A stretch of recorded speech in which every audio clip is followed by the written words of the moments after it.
Sindaco da Soller, oggi è stato presentato questo progetto Bici in Comune, di cui ci sono i Valmarino, insomma, l'amministrazione capofila.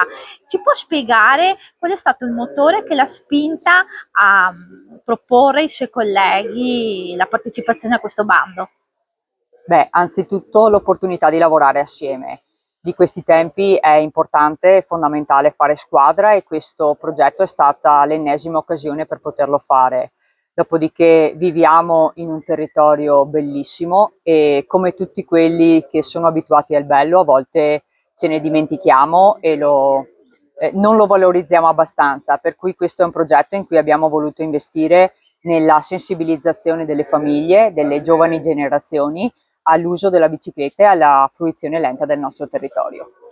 Ci può spiegare magari nel dettaglio in che cosa consisterà e i tracciati, che tipo di tracciati sono? Allora, i tracciati sono in realtà tracciati esistenti che verranno meglio segnalati e che andranno a toccare tutti i borghi dei nostri 3 comuni, dei percorsi ad anello più o meno impegnativi a seconda della capacità, della prestanza atletica, della disponibilità di tempo dei fruitori.